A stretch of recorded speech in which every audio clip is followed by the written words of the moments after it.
When I arrived at my first meeting of Alcoholics Anonymous in 1981, I was beaten up by alcohol. I was confused. I was angry. I knew my drinking was causing me problems, but I didn't think I could possibly be an alcoholic. After all, thanks to Hollywood, everyone knows alcoholics are losers, in every sense of that word. They live in the slums. They drink cheap booze. I had a family. I had a career. I had a nice car. And I had a life with friends in it. I just wanted to get a handle on this drinking thing by learning how to manage it. I got something entirely different instead.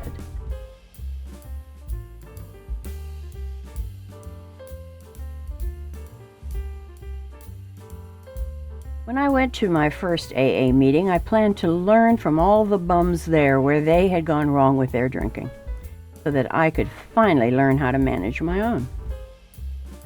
Instead, they handed me, in the nicest possible way, a healthy dose of reality.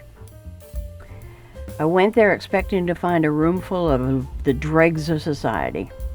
Instead, I found a room full of happy, well-dressed, friendly people. And they devoted the next hour of their lives to helping me understand the nature of the chronic, fatal, incurable illness called alcoholism, and how they had found a way out of it in AA. By the time that meeting ended, I had recognized that I too probably had that same fatal illness, and I left there with a head full of hope that membership in Alcoholics Anonymous would be my solution. That fragile hope became my reality and the gateway to a wonderful life free of addiction and all the misery addiction causes us. But I didn't know how lucky I was to even be in that first AA meeting. Most alcoholics never get there at all. And of those that do, not all of them stick around until their own miracle happens. So I am truly one of the luckiest of them, because I have never had to have a drink since that first meeting. I consider that a 21st century miracle. Has it always been easy? Of course not. Anything worthwhile requires some effort. But has it been worth it? Has it been interesting? Has it been fun?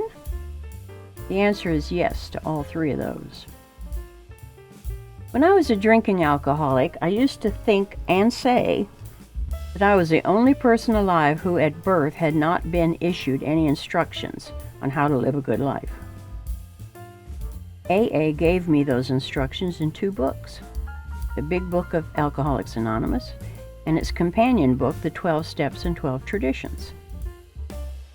Following those written instructions in that AA blueprint has given me a life beyond anything I might have dreamed for myself.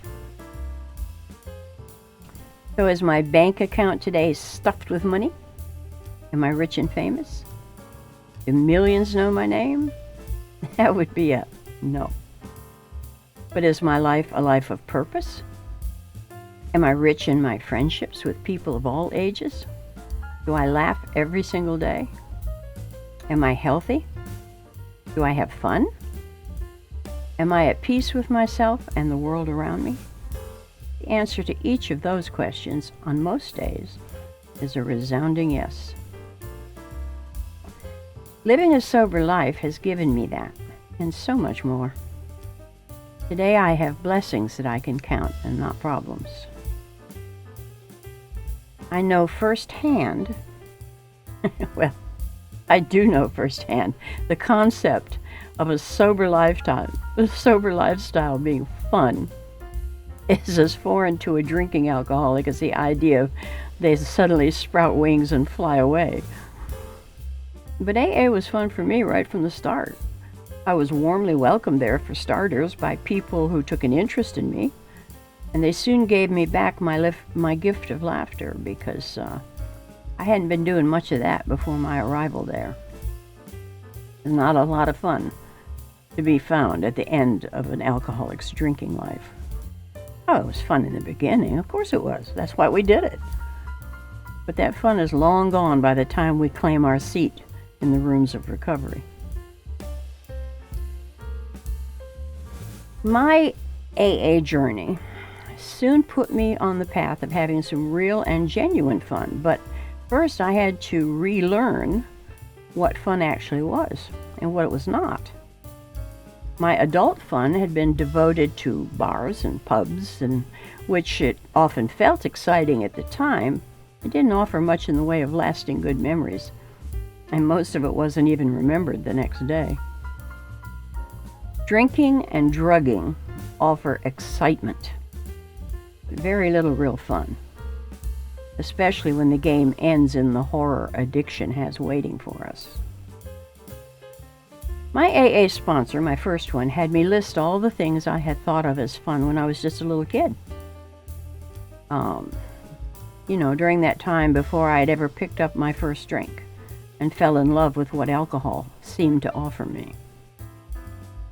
It took a bit of thinking, but I compiled that list, and it included having a dollhouse, swinging on swings, bike riding, roller skating, swimming, roller skating, horseback riding, reading, drawing, coloring in a coloring book, gluing glitter on things. I really like glitter. Playing with paper dolls, writing stories, acting out those stories with my friends, doing jigsaw puzzles, walking in the woods, learning to cook and bake with my mom and helping her to garden, and a lot more things like that. And then my sponsor told me to revisit every item on my list to see if any of them were still fun for me, and if they were, to add them back into my life. I did what I was told. And from that, I discovered, even though some of those things I had outgrown, I had enjoyed many of those things as a child that transferred into my adult life. And I enjoy them even now. I especially still enjoy covering things with glitter, because glitter still turns me on. Recovery from addiction means recovering who we really are. And doing that little exercise helped remind me of the kid I had once been, that kid who started out so bravely in life, but then got derailed by it. Learning and doing the 12 steps of recovery offered in Alcoholics Anonymous is designed to help us recover who we are, who we were meant to be. Some of those steps might look a little frightening at first, but none of them were designed to hurt us. They're just designed to get us through our fears and safely to the other side, and to have some fun while we're doing it. And because I continue to make working these steps of AA part of my life, I've been actually able to do some of the things I used to dream about doing when I was drinking. But then I never did anything. I just drank. And I've seen the same thing happen to many of my friends in AA. Once they got off the bar stool and into recovery, they've been able to leave their drunken fantasies behind and change their lives, change careers, go back to school, travel, start their own businesses, get married, have children, so much more. Recovery offers us a lot of fun exploring spiritual options of life. AA is not in any way a religion, but most of us in there learn that there's a power greater than us who is very willing to help us stay sober. AA offers a God of our own understanding, meaning we can let go of all those shoulds that were taught to us about God when we were younger. If there are 30 people in an AA meeting, all of them will have a different concept of what their personal higher power looks like. And here's the best part, they don't try to sell it to you. They keep it for themselves. In AA, we all have our own God image. From nature worshiping all the way to the formal Catholic Mass, and literally every possible God idea in between. That God of my own understanding concept has worked for me and for millions of others in AA. Ever since AA began the business of saving alcoholics from a really ugly death. AA meetings offer us a chance to learn how to stay sober from others who are also staying sober. They offer us a place to let off steam, the steam that used to build up to the point where we opened a bottle to escape.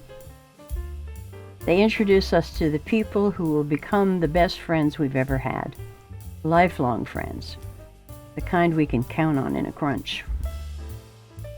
Once the drinking has become a worry in our lives, the fun we once had, long gone. AA meetings have a serious role in helping us stay sober, but they're often just plain fun to be in. We laugh a lot in there. So if you think you may be having a problem with alcohol, seek some help. There's lots of help available. And you may even want to give AA a try. There's no charge for attending. And there's plenty of fun to be found once you get in there and settle down. How long has it been since you've had any real fun?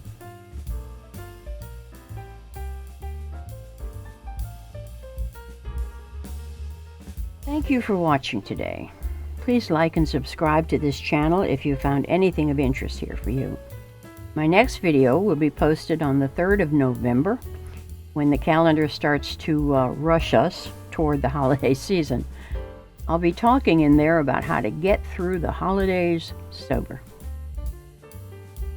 And until then, I urge you to remember that every recovery from alcoholism begins with one single hour.